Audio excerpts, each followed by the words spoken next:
porque às 11 horas da manhã tinha acabado a autorização para fazer o grampeamento telefônico do presidente Lula, e aquela conversa do Lula com a Dilma aconteceu 1h da tarde. Ilegal, profundamente ilegal.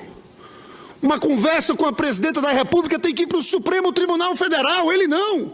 Jogou na Rede Globo. E aí foram manifestações naquele dia, tentaram cercar o Palácio do Planalto, e aquele episódio foi um episódio decisivo na consumação daquele golpe. E aí foi para o Supremo Tribunal Federal. E o ministro Gilmar, de forma monocrática, impediu que o presidente Lula assumisse como ministro. Baseado em que até hoje eu não sei. O Supremo tem que decidir essa questão, porque nós sabemos que existe uma lei da ficha limpa para os servidores públicos. Tem que haver condenação em segunda instância. O Lula não tinha nem condenação em primeira, nem em segunda, na época nem denunciado era. Mas jogaram o tempo todo fazendo abusos em cima de um timing político. Aí eu vejo também o afastamento do Eduardo Cunha. Foi pedido pelo Procurador-Geral 7 meses antes. Afastaram o Cunha, sabe quando, senador Paulo Rocha? Depois que ele tinha tirado a Dilma lá na Câmara. Porque se desse no momento certo, ele não era mais presidente da Câmara dos Deputados. E a gente sabe que aquele processo do impeachment não teria andado sem o Eduardo Cunha. E eu vi tanta gente aqui aplaudindo tudo isso, violações abertas à lei, à Constituição, partidos aqui, lideranças, fazendo todo tipo de discurso, porque se via para perseguir o PT, para criminalizar, comemoravam quando acontecia alguma coisa contra algum dirigente do Partido dos Trabalhadores. Eu falo tudo isso, senador Paulo Rocha, porque sexta-feira houve uma decisão em cima do senador Aécio Neves e do deputado Rodrigo Rocha Loures. Primeiro, sobre o senador Aécio. Eu acho que ele deve desculpas a esse Senado Federal aqui. Subiu na tribuna desde o começo, eu me lembro, quando ele chegou depois da eleição da presidenta Dilma. Na semana que acabou a eleição, subiu aqui na tribuna, dizendo que perdeu a eleição para uma organização criminosa que era o PT.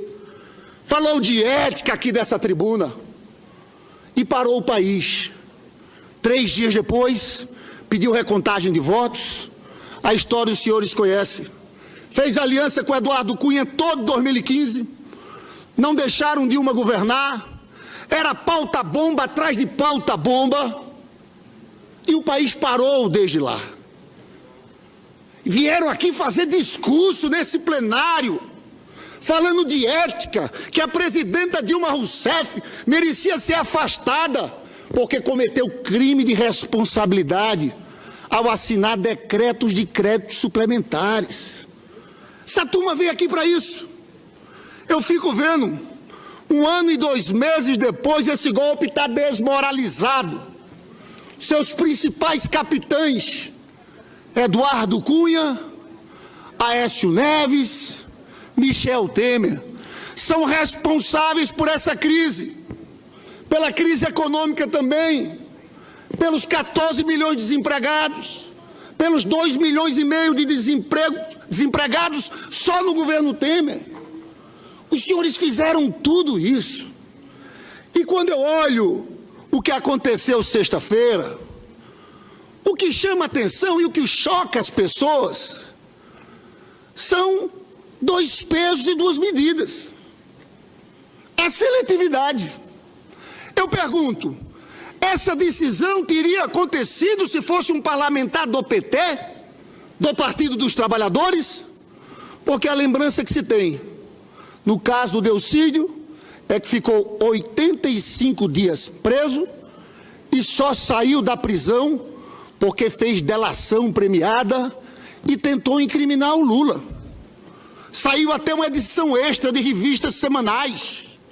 2 dias depois, houve a condução coercitiva do presidente Lula. Tudo isso no meio daquele processo. fico vendo o processo de delação. Porque quando prendem alguém que para falar do PT, não soltam. Não soltam. O que explica o Vacari estar preso até agora? Foi absolvido porque, e isso é importantíssimo, o TRF pela primeira vez disse que delação apenas não vale. Não tinha prova contra o Vacari. Mas continua preso. Como está preso o Palocci também. Agora, o deputado Rodrigo Rocha Loures está solto. Se fosse do PT, estava preso. Porque a ordem é uma só. Fica preso para falar contra o PT. Para falar alguma coisa do Lula. Mas o Rodrigo Rocha Loures podia falar do Temer. Estava deprimido, diziam os jornais, soltaram. E o primo do Aécio? O tal do Fred, que foi pego, não dá para dizer que não aconteceu nada. Houve um monitoramento da Polícia Federal e pegaram entregando 500 mil reais filmado pela Polícia Federal. Se fosse o primo do Lula, seria solto? Você acredita nisso? É isso que choca. E choca mais ainda, senador Paulo Rocha, saber que, por esses dias, vai vir a sentença do juiz Sérgio Moro contra o presidente Lula. Eu falo aqui em alto e bom som, só há um caminho para o juiz Sérgio Moro. Absolver o presidente Lula, porque não há provas. O que tem uma perseguição implacável contra o presidente Lula nesse caso, que não é dono do triplex. O triplex está lá no nome da OAS, hipotecado para a Caixa Econômica Federal. Um fato que tinha sido escondido. Condenar o Lula sem provas. Esse pessoal perdeu completamente a noção. E a condenação tem um objetivo, tirar o Lula do jogo. Porque o medo deles, são eleições. E o Lula não para de subir em tudo que é pesquisa. Então eles nem escondem o timing político, que é tentar impedir o Lula de ser candidato, condenar em primeira instância e tentar condenar em segunda instância para impedir a candidatura desse que é o representante do campo popular, desse que lidera todas as pesquisas. Eu tenho dito aqui, os senhores vão cometer, se fizerem isso, uma irresponsabilidade ainda maior, porque os senhores colocaram o Brasil nessa crise, apostando nesse golpe. Se os senhores acham que vão impedir o Lula, e tudo bem, a eleição de 2018 vai acontecer assim? Não. Porque para nós, eleição de 2018 sem Lula não é eleição. É fraude, é farsa, que tem que ser denunciado internacionalmente. É um golpe continuado.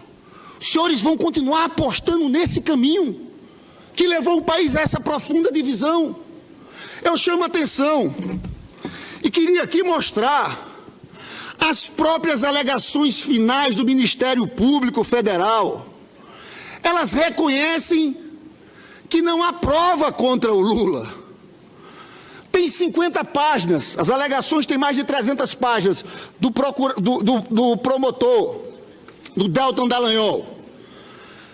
São 50 páginas se explicando, falando da ausência de provas.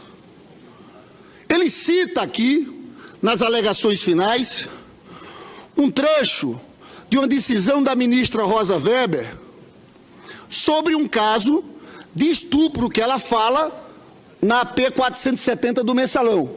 Diz a ministra Rosa Weber: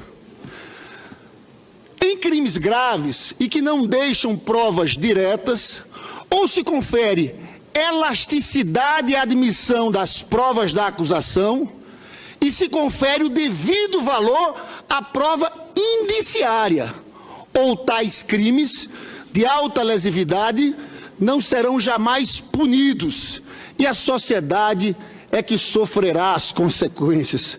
Olha, essa comparação aqui é uma aberração. No crime de estupro, a voz da vítima sobre os fatos e circunstâncias é fundamental. Tem uma grande valoração. É completamente diferente de uma situação como essa, de um apartamento, cuja prova documental é essencial para a comprovação dos fatos. Mas a frente continua. O procurador, nas suas alegações finais. O ponto aqui é que, disso tudo, flui que os crimes perpetrados pelos investigados são de difícil prova. Isso não é apenas um fruto do acaso, mas sim da profissionalização de sua prática e de cuidados deliberadamente empregados pelos réus. Ele aqui admite que não tem, mas tem uma sofisticação. Eu pergunto aos senhores, seria difícil mesmo comprovar a propriedade de um imóvel? De um imóvel que consta com uma garantia de fiança do banco? Eu quero citar um outro trecho incrível, que está lá na peça da promotoria. Como provado, eu pergunto, provado como, no presente caso, sendo o triplex no Guarujá destinada ao réu Lula pela OAS, a partir dos crimes de corrupção contra a administração pública federal, sobretudo contra a Petrobras, esconder que o réu Lula é o proprietário do imóvel, configura o crime. Dizer que não há escritura assinada pelo réu é confirmar que ele praticou o crime de lavagem de dinheiro. Pelo amor de Deus, senador Paulo Rocha, a prova do crime, diz o procurador, é ausência de provas. Eu vou ler novamente o trecho. Dizer que não há escritura assinada pelo réu Lula é confirmar que ele praticou o crime de lavagem de dinheiro. Conforme a lógica desses procuradores, quanto maior o poder ostentado pelo criminoso, maior a facilidade de esconder o ilícito. Assim, a ausência de provas é, nesse caso, a grande prova. Não temos como provar, mas está provado. Senhores, eu não quero aqui tomar muito tempo, senador Paulo Rocha, mas esse procurador tem a coragem de levantar uma teoria de Bayes. Esse Bayes faz um trabalho estatístico de probabilidade e cita uma outra tese explacionista de Peirce. Todos eles discutem probabilidades. Então vejam bem, estão querendo condenar o Lula não em cima de provas, mas em cima de um recurso de probabilidades, porque eles admitem que não há prova. Desculpa o tom da minha fala, mas é que a indignação de fato é muito grande quando falo do presidente Lula e de toda essa perseguição. Você sabe que Sobral Pinto foi advogado de Luiz Carlos Prestes. Em determinado momento, Sobral Pinto utilizou o Estatuto de Defesa dos Direitos Animais para defender Luiz Carlos Prestes. Lula não está acima da lei, mas não está abaixo, e estão tratando ele dessa forma, aquém da lei. Eu faço esse meu pronunciamento indignado no começo dessa semana, senador Paulo Rocha, porque não dá para esconder a revolta com 2 pesos e 2 medidas, com tanta seletividade. A justiça tinha que ser para todos os brasileiros, a mesma justiça, não uma justiça diferenciada para os mais pobres, para os trabalhadores e também na política, para organizações de esquerda, para os movimentos sociais brasileiros. Eu encerro minha fala, senador Paulo Rocha, falando dos desafios da semana. Os senhores estão vendo os números da economia. Agora suspenderam o reajuste do Bolsa Família, que é uma maldade com as pessoas mais pobres desse país. E um erro do ponto de vista econômico, porque um reajuste do Bolsa Família, sem sombra de dúvidas, ajudaria a estimular a economia. Eu tenho debatido muito sobre economia nesse Senado Federal há um bocado de tempo. Há um bocado de tempo. O senador Paulo Rocha me lembra perdoando dívida de banqueiros. É verdade. Não só dívida de banqueiros. Dívida de latifundiários, ruralistas com a Previdência. 10 bilhões que estão anistiando, enquanto querem apertar o trabalhador que recebe um salário mínimo e o aposentado que recebe um salário mínimo. O que há no Brasil hoje é uma loucura. Eles diziam que era só tirar Dilma que ia resolver o problema da crise econômica, porque o problema era de confiança. Confiança dos empresários. A fadinha da confiança, como diz o prêmio Nobel Paul Krugman. É uma loucura, porque o problema da economia não é esse. O problema da economia é objetivo. O desemprego não para de crescer, os salários estão caindo, as pessoas estão sem dinheiro. O empresário investe quando sabe que tem gente para consumir. E nós estamos com a receita completamente equivocada. Hoje, nos jornais, já se falam da emenda constitucional 95, aquela PEC dos gastos que foi aprovada aqui. Que eu disse, rasgaram a Constituição Cidadã de 88, doutor Ulisses, com a aprovação daquela emenda constitucional. Está ficando claro que em 2018 eles não vão conseguir governar o país com aquela PEC, com essa emenda constitucional 95. Vai parar tudo. Primeiro foram os passaportes, aí tiveram que mexer. Aí foram mexer em recursos da educação. Aí houve uma grita. Mexeram agora em recursos de organismos internacionais. Cortaram o Bolsa Família. E a situação continua a mesma, frustração de arrecadação. Eles diziam que em 2015 o problema da Dilma foi gastança, conversa. Ali houve um ajuste fiscal. O problema foi outro. Frustração de receitas. A receita desse governo Temer, o líder do governo está aqui, Romero Jucá, que é economista. Eu digo sempre, ele está completamente equivocada. Nós estamos num plano de austeridade no meio de uma depressão econômica, quando tínhamos que ter, sim, uma política fiscal anticíclica, aumentar investimentos. Os investimentos caíram 40% em relação ao ano passado. Está tudo parado. E esse aperto fiscal só piora a situação da economia. É um ciclo vicioso, porque desacelera a economia, cai mais a receita e aumenta a dívida pública. Eu já falei aqui que o presidente Lula pegou a dívida pública com 60% do PIB. Trouxe para 34% porque a economia cresceu. Era um outro caminho.